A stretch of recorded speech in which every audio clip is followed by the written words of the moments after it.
മറ്റൊരു വീഡിയോയിലായി സ്വാഗതം. നമ്മൾ ഇന്നൊരു മെയിൻ്റനൻസ് ആയിട്ട് ബന്ധപ്പെട്ട ഒരു വീഡിയോ ആണ് ചെയ്യുന്നത്. ഇപ്പൊ ഇന്ന് ഈ വീഡിയോയിൽ നമ്മൾ ചെയ്യുന്നതെന്ന് വെച്ചിട്ടുണ്ടെങ്കിൽ ഒരു ഡിസ്ക് പാഡിന്റെ, അതായത് ഒരു ഡിസ്ക് ബ്രേക്കിന്റെ പാഡിന്റെ ക്ലീനിങ് ആണ്. അത് നമ്മൾ ചെയ്യേണ്ടി വരിക എന്ന് വെച്ചിട്ടുണ്ടെങ്കിൽ അതിന്റെ എഫിഷ്യൻസി കുറയുമ്പോഴാണ്. ബ്രേക്ക് പാഡ് ഉപയോഗിക്കുന്നത് പുതിയതാണ്, പക്ഷേ നമ്മൾ ബ്രേക്ക് അപ്ലൈ ചെയ്തിട്ട് നമ്മൾ സാധാരണ എക്സ്പെക്ട് ചെയ്യുന്ന സമയം കഴിഞ്ഞാണ് അല്ലെങ്കിൽ അതിന് ദൂരെയാണ് സൈക്കിളിൽ പോയി നിൽക്കുന്നത് എങ്കിലാണ് നമ്മൾ ഈ ക്ലീനിങ് ചെയ്യേണ്ടി വരും. ബ്രേക്ക് എങ്ങനെയാണ് നമ്മൾ സൈക്കിളിൽ അപ്ലൈ ചെയ്യുമ്പോൾ നിൽക്കുന്നതെന്ന് നോക്കിക്കഴിഞ്ഞിട്ടുണ്ടെങ്കിൽ സൈഡ് വാളും ബ്രേക്ക് ഷൂസോ അല്ലെങ്കിൽ ബ്രേക്ക് പാഡോ തമ്മിലുള്ള ഫ്രിക്ഷനിലാണ്. അങ്ങനെ ഒരു ഫ്രിക്ഷൻ ഉണ്ടാവുന്നത് കൊണ്ടാണ് ബ്രേക്ക് ലിവർ ഉപയോഗിച്ച് നമ്മൾ ബ്രേക്ക് അപ്ലൈ ചെയ്യുമ്പോൾ സൈക്കിൾ സ്റ്റോപ്പ് ആവുന്നത്.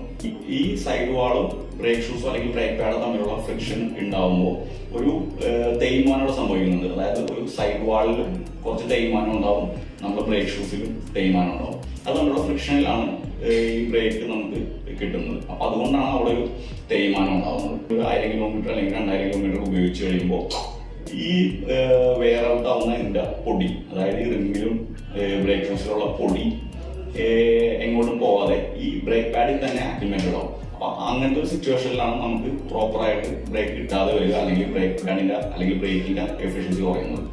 അപ്പോൾ നമ്മൾ ചെയ്യുന്നത്, നമ്മൾ ആ പാഡ് എടുത്തിട്ട് ക്ലീൻ ചെയ്യുകയോ ചെയ്യുന്നത്. ഈ വീഡിയോയിൽ കൂടെ നമുക്ക് എങ്ങനെയാണ് ആ ക്ലീനിങ് നമുക്ക് സ്വന്തമായിട്ട് ചെയ്യാൻ പറ്റുക എന്ന് നോക്കാം.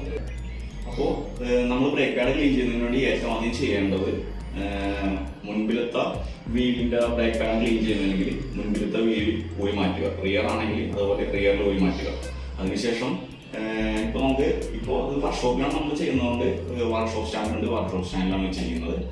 ഇപ്പൊ നമ്മൾ വീട്ടിലാണ് ചെയ്യുന്നതെങ്കിൽ ഈ ടയർ ഊരി മാറ്റിയ ശേഷം ഫ്രെയിം ഫ്ലിപ്പ് ചെയ്ത് വെച്ചാൽ മതി, സൈക്കിൾ ഫ്ലിപ്പ് ചെയ്ത് വെച്ചാൽ മതി. വെക്കുമ്പോൾ ശ്രദ്ധിക്കേണ്ടത് താഴെ ഒരു ബേസ്ബോളോ അല്ലെങ്കിൽ തുണിയോ എന്തെങ്കിലും വിരിച്ചതിന് ശേഷം മാത്രം ഫ്ലിപ്പ് ചെയ്ത് വെക്കുക. അല്ലെങ്കിൽ നമ്മുടെ ഈ ഹാൻഡിൽ ബാറിലോ അല്ലെങ്കിൽ ഈ സാരിലോ സ്ക്രാച്ച് ആവാൻ സാധ്യതയുണ്ട്. അപ്പോൾ നമുക്ക് ഈ ബ്രേക്ക് പാഡ് ക്ലീൻ ചെയ്തിടുന്നതിന് വേണ്ടിയിട്ട് അത്യാവശ്യമായിട്ട് വേണ്ടി വരുന്നത് ഈ 2 സാധനങ്ങളാണ്. ഒരു നോസ് പ്ലെയർ വേണ്ടി വരും, പിന്നെ ഒരു സാൻഡ് പേപ്പറിൻ്റെ കഷ്ണം വേണം. അത് 100-ൻ്റെ ആണെങ്കിൽ നല്ലത്, 100-ൻ്റെ കുറച്ചും കൂടി നല്ലത്. ഇത് നമ്മുടെ ബ്രേക്കിൻ്റെ ഡിസ്ക് ബ്രേക്കിൻ്റെ കാലിപ്പറാണ്. അപ്പോൾ നമ്മൾ ഇതിൻ്റെ ഉള്ളിലാണ് ബ്രേക്ക് ഷൂസ് നമ്മൾ ഇൻസേർട്ട് ചെയ്യുക. ഇതതിൻ്റെ ലോക്കിൻ്റെ പിന്നാണ്. അപ്പോൾ ഫസ്റ്റ് തന്നെ നമ്മൾ ചെയ്യേണ്ടത് ഈ ബ്രേക്ക് പാഡ് ഊരിയെടുക്കാനായിട്ട് ഇതിൻ്റെ പെന്നിൻ്റെ എൻഡ് കുറച്ച് വളച്ചായിരിക്കും വെച്ചിരിക്കുന്നത്. അതായത് ഇത് പുറത്തേക്ക് ഈ ബ്രേക്ക് പാഡ് പുറത്തേക്ക് ചാടിപ്പോകാതിരിക്കാൻ വേണ്ടിയിട്ടാണ് ഇങ്ങനെ ചെയ്യുന്നത്. അപ്പോൾ നമുക്ക് ഈ നോസ് പ്ലെയറിൻ്റെ ആവശ്യം എന്താണെന്ന് വെച്ചിട്ടുണ്ടെങ്കിൽ ഈ പൊസിഷൻ ഇത് സ്ട്രെയിറ്റ് ആക്കണം, എന്നാലേ ഇത് ഊരിപ്പോരുള്ളൂ. ഈ നോസ് പ്ലെയർ വെച്ച് സ്ട്രെയിറ്റ് ആക്കുക. ഇത് പതുക്കെ പുറത്തേക്ക് ഇടുക.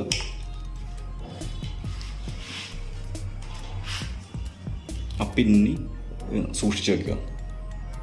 ഇതിപ്പോൾ നമ്മൾ ചെയ്യുന്നത് ഒരു മെക്കാനിക്കൽ ഡിസ്ക് ബ്രേക്കാണ്.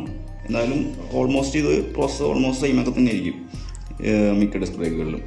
അപ്പോൾ നമ്മൾ ചെയ്യേണ്ടത്, ഇപ്പോൾ മാഗ്നറ്റ് ഉണ്ട്.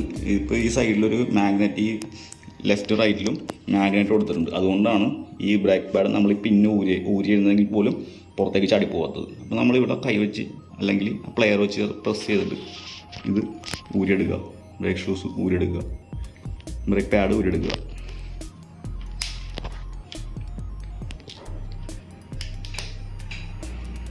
രണ്ടാമത്തെയും ഊരിയെടുക്കുക.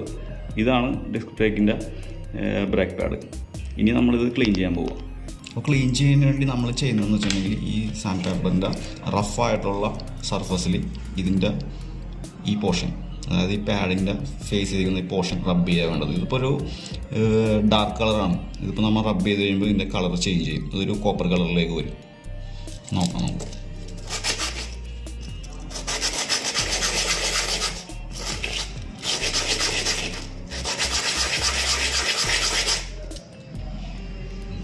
കുറച്ച് കളർ ചേഞ്ച് വന്നിട്ടുണ്ട്.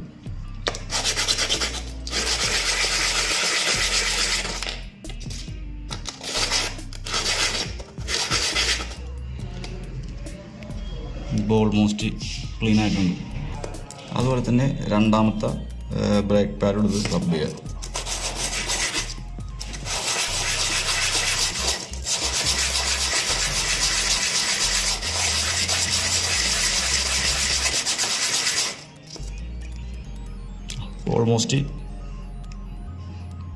ഓൾമോസ്റ്റ് ആ ഒരു പുതിയ രീതിയിലേക്ക് ഇത് തിരിച്ചു വന്നിട്ടുണ്ട്.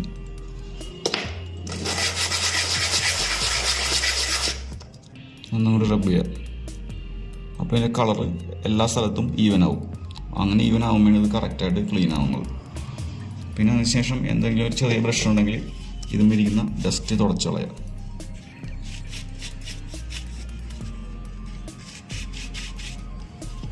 അത് വെക്കുക. പിന്നെ അതിനുശേഷം അതുപോലെ തന്നെ ഇതിൻ്റെ ഉള്ളിലും കുറച്ച് ഡസ്റ്റ് കയറിയിരിക്കുന്നുണ്ടാവും കാലിപ്പറിൻ്റെ ഉള്ളിൽ. അപ്പോൾ അതുപോലത്തെ ഒരു ബ്രഷോ അല്ലെങ്കിൽ ടൂത്ത് ബ്രഷ് തന്നെ ഉപയോഗിച്ചാൽ മതിയാവും. അതുപോലത്തെ ഒരു ബ്രഷിൻ്റെ ഉള്ളിൽ ആ ഡസ്റ്റ് കളയുക.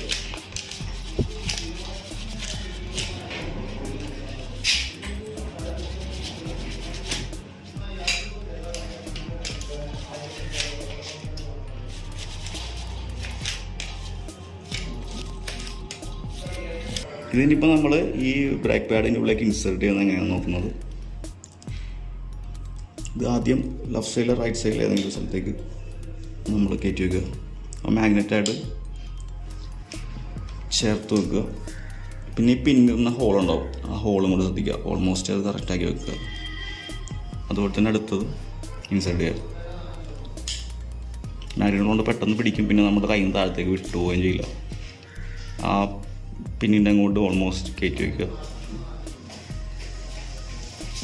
പിന്നെ നമ്മൾ എങ്ങനെയാണ് ആ പിന്നിൻ്റെ പൊസിഷൻ ഇടുന്നത് ആ രീതിയിൽ തന്നെ ആ പിന്നി ഇൻസേർട്ട് ചെയ്യുക.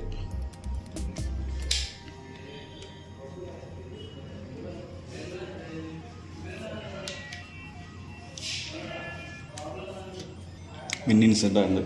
അതിനുശേഷം നമ്മൾ ആ പ്ലെയർ എടുത്തിട്ട് അതിൻ്റെ ഈ എൻഡ് ഇങ്ങനെ തിരിച്ച് വയ്ക്കുക. ഈ ബ്രേക്ക് പാഡ് റണ്ണിങ്ങിൽ ഊരിപ്പോവാതിരിക്കുന്നതിന് വേണ്ടിയിട്ടാണ് നമ്മളിങ്ങനെ ചെയ്യുന്നത്, ഈ ലോക്ക് ചെയ്ത് വെക്കുന്നത്. അപ്പോൾ ഇത് പഴയ രീതിയിൽ തന്നെ വയ്ക്കുക. അപ്പോൾ നമ്മൾ ഇത് ക്ലീൻ ചെയ്ത് ബ്രേക്ക് പാഡ് ഇട്ട് കഴിഞ്ഞ് ഇത് നമ്മൾ വീല് ഇട്ട ശേഷം റൈഡ് ചെയ്ത് നോക്കുക. ഇപ്പോൾ നമ്മൾ ബ്രേക്ക് ഷൂസ് എടുത്ത് ക്ലീൻ ചെയ്ത് നമ്മൾ ഇൻസേർട്ട് ചെയ്ത് കഴിഞ്ഞ് അപ്പോൾ അതിനുശേഷം നമ്മൾ ടെസ്റ്റ് റൈഡ് ചെയ്ത് നോക്കുക. അതായത് ഈ ബ്രേക്ക് ഷൂസ് ഇതിൻ്റെ എഫിഷ്യൻസി നമ്മൾ കുറവായതുകൊണ്ടാണ് ക്ലീൻ ചെയ്തത്. അപ്പോൾ നമ്മൾ റൈഡ് ചെയ്യുന്നതിന് മുമ്പ് ഇതൊന്ന് ജസ്റ്റ് ഇതിൻ്റെ ബ്രേക്കിൻ്റെ എഫിഷ്യൻസി ഒന്ന് ചെക്ക് ചെയ്ത് നോക്കുക.